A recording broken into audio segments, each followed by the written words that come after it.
Many professionals struggle with the overall concept of networking. They simply aren't sure how to integrate it effectively into their career.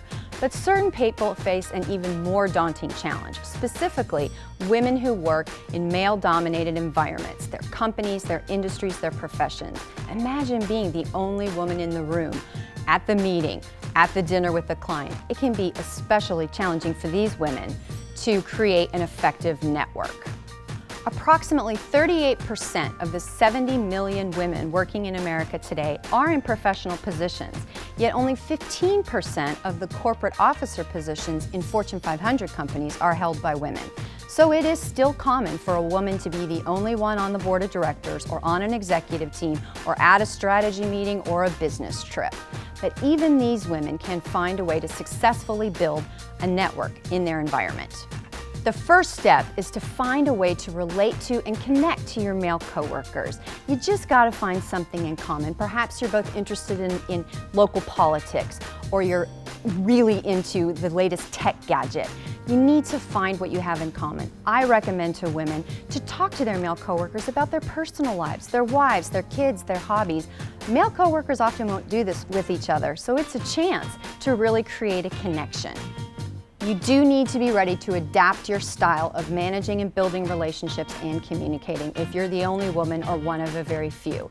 Men work differently than women. It's not right, it's not wrong, it's just different. So if the men choose to have meetings where you immediately get to the agenda, you go through the items and you leave without any chit-chat, then that's what you need to do.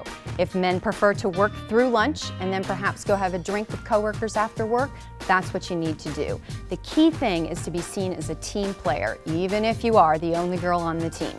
I suggest that you focus on the good guys, and there are a lot of good guys in every company. There may be a few who simply don't want you, they don't think it's a woman's place, ignore them. Find a mentor, a man who's done well and can help you go through the process, meet the right people, gain the right opportunities, and get the feedback you need in order to succeed in that environment.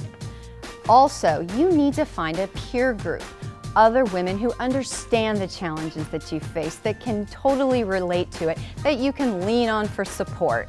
Look for organizations in your community. Here in Austin, for example, there are wonderful chapters of the Association for Women in Construction, Commercial Real Estate Women, and the American Society for Women Accountants. That's where you'll find your sisters, the ones who can support you as you struggle with these networking challenges. Also, some companies have initiatives within their companies designed strictly to support their women. Dell, National Instruments, 3M, all in Austin have women's programs that give a structure for y'all to meet one another, spend time with one another, and develop that support system. It may take more strategy and more effort, but if you follow these tips, you can develop a very supportive network, even if you are a girl in a sea of boys.